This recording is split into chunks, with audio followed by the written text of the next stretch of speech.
Okay mga kababayan, Chris Ulo po at welcome back po ulit tayo rito sa ating YouTube channel. Pag-usapan ho natin ito ngayon, si VP Inday Sara Duterte. Also known as Pusit Siminit.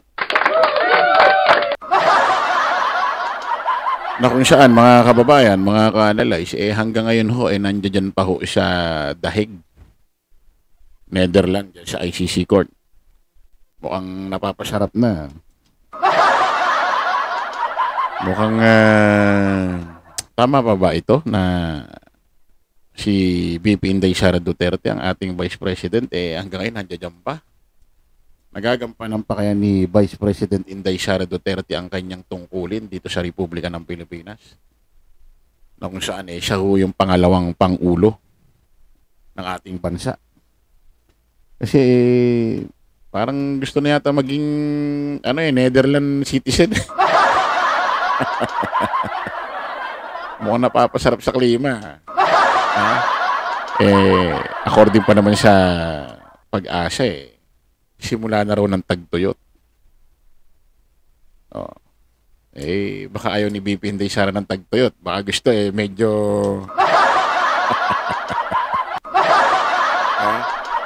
baka gusto ni VP Inday Sara medyo malamig-lamig yan. Ayaw niya ng tagtuyot.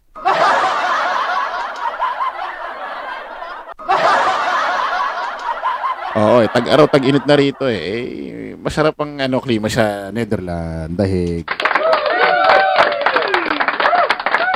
Ngayon mga kababayan, mga ka-analyze, ito si VP Inday Sara Duterte, may pagka-ugali kasing denial queen ito walang pagkakaiba to sa Tatay Digong niya. Manang-mana talaga siya sa Tatay Digong niya. Di ba si Digong ganyan din? Kahit may mga ebidensyang video na sinabi niya, adik si Pangulong Bongbong, drug addict, bangag. Di ba after niya sabihin yun, ano sabi niya nung mga nakalipas na ang ilang araw? Wala pa isang linggo na sabi niya. Wala raw siyang sinabing addict or bangag si Pangulong Bongbong. Although nandiyan naman ang mga video, nagkalat naman. Siya naman yun, di naman AI yun. Meron ding video na kung saan sinabi niya rin na mas maganda raw, humiwalay na lang daw ang Mindanao sa Luzon, Visayas. Di ba maraming nagalit sa kanya dyan? Especially mga taga-gobyerno dahil gusto niya mahati ang ating bayan, ating bansa. Gusto niya humiwalay na lang daw ang Mindanao sa Luzon, Visayas. Magkaroon ng sariling gobyerno ang Mindanao. Ilang araw pa na nakakalipas, wala pang isang linggo, ano sabi niya? Tadtarin man daw siya ng pinong-pino. Wala daw siyang sinabing ganun.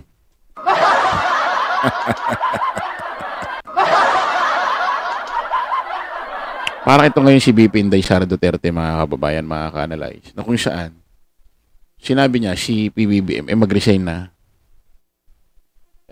Parang kay Digong din. Araw lang nakalipas.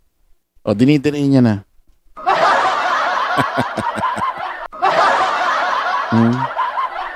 Ito yung ito yung deny niya muna. Pakinggan natin yung deny niya. Balita ng TV Patrol, pakinggan natin. VP, you have a response to the response also of Malacanang and House of Representatives regarding yung mga nabanggit po kahapon. Halimbawa sa budget. Parang sabi nila kung gusto ng transparency, parang mauna daw yung kampo ninyo to answer allegations.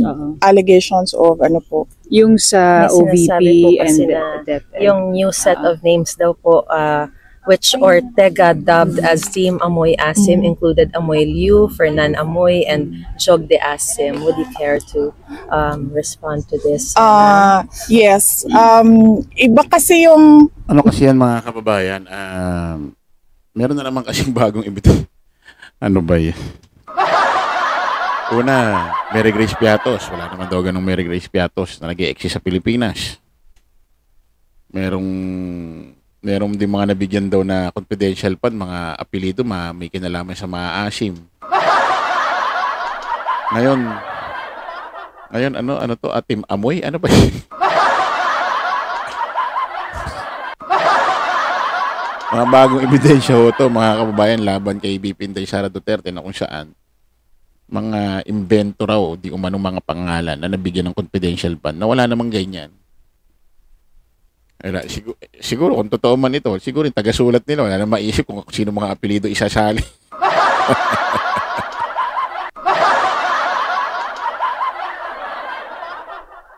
Si VP Inday Sara, kalmado kausap na reporter, no? Nagpapanggap na namang mahinahon.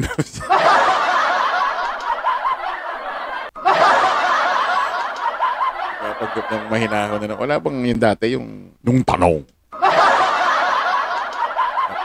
Tinanong lang siya ng reporter, nung tanong. Sabi ng reporter, natakot eh. Ma'am, magtatanong lang po, ma'am, ako sa ano.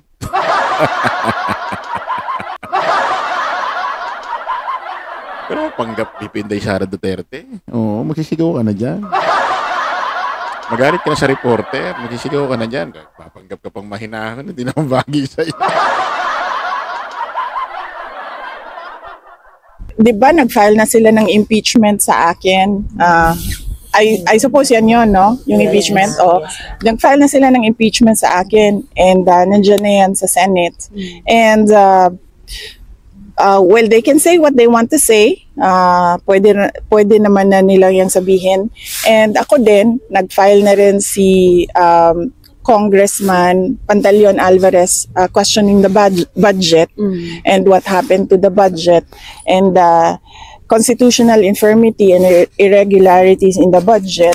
And then I can say what I want to say. It doesn't have to be na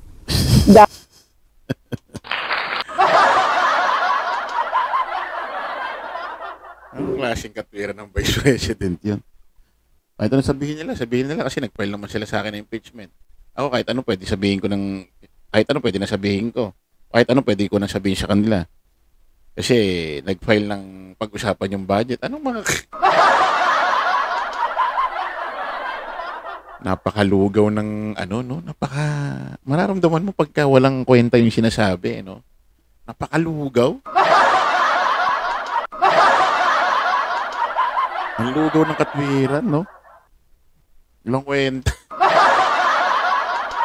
dahil pinupuna ko sila sa ginagawa nila sa ating bayan, ay kailangan ko din sagutin yung sinasabi nila. Ma'am, kahapon po talagang malakas yung panawagan ng mga taga-suporta na mag-resign si Marcos.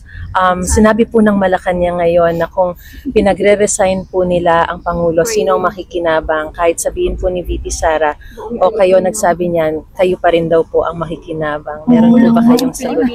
Wala ako sinabi kahapon na BBM resign. Yes, ma'am. Wala po kayong sinabi, ma'am. Yes, napaka-klaro nun na hindi maintindihan. Puti, nag-chat.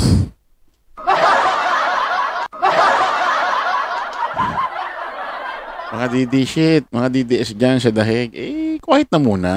Ini-interview Ano, bastos. Hindi tuloy maintindihan yung nag-uusap Ano kasi agad yung mga DD shit yung nauuna lagi yung ano sa kanila, emosyon. Masyadong dalan-dala sila. hindi ko siya wala ako sinabi kahapon na BBM resign. Yes, hindi ko yan wala po kayong sinabi sinabi na Baka hindi mo sinasabi yung ganito, yung sumisigaw ka ng ganito, BBM resign. BBM resign. Baka yun hindi. Diba? Diba? Kasi maraming klaseng way, maraming klaseng tono na kung saan, pag iniintindi mo, ganun din. Hindi mo nga lang nililiteral na BBM resign. BBM resign. Wala nga lang ganun. Diba? Yun talaga wala kang ganun. Pero pakinggan nga natin yung video niya. Pakinggan nga natin yung video niya, mga kababayan, na kung saan tingnan natin kung yung kanyang paliwanag hindi nga ba siya nagsasalita ng BBM resign. Okay. Marcos resign. Bakit ba kailangan resign? Dahil hindi mo pinapakita sa taong bayan na maayos kang mag-isip at Wala akong sinasabi ever. Narinig nyo? Narinig nyo? Bakit nga ba Marcos resign? Sabi. Kasi nga, sabi niya, hindi ka nagpapaliwanag ng maayos, ganito, ganyan. Kaya BBM resign. Panawagan na rin yun eh. Sa Malacanang na BBM, mag-resign ka. Hindi nga lang yung mismong letra por letra na BBM resign. BBM, hindi nga lang ganun. Hindi nga lang ganun. Pero, the way lang yung pananalita, explanation, at kung paano mo ipaliwanag sa iyong mga taga-subaybay, kahulugan nun, BBM resign pa rin, nananawagan ka eh. Puti, mauutong mo lang naman mga taga-haanga niya eh. Pakinggan niya Marcos resign. Bakit ba kailangan resign? Dahil hindi mo pinapakita sa taong bayan na maayos kang mag-isip at kaya mo ang mamuno. Wala akong sinasabi ever na dapat mag-resign si BBM. Diba? Sa bagay, ano pa ba may expect natin dito? Diba? Hayaan na natin, palagpasin na natin to. Sabihin na natin kunyari na lang, si VP Inday Sara Duterte, inaantok. Bagong gising. Or kulang sa tulog. Nai-stress na. Hindi niya na nalalaman yung mga masasabi niya kahapon, nalilimutan niya na. Pagbigyan na lang natin, ano? Ha? Nawain na lang natin. Di ba? Kasi mukhang tayo naman mas matino. Hindi naman. Sabihin, mukhang mukhang baka problemado, maraming iniisip. Hayaan na lang natin, di ba? Okay, maraming salamat po mga kababayan. Kita-kita ulit tayo sa panibagong live, panibagong vlog. Pala po pasamantalang Chris Ulo. Lagi natin tatandaan doon, follow the majority. Follow the right way. Maraming salamat. Kita-kits po tayo ulit. Bye-bye po.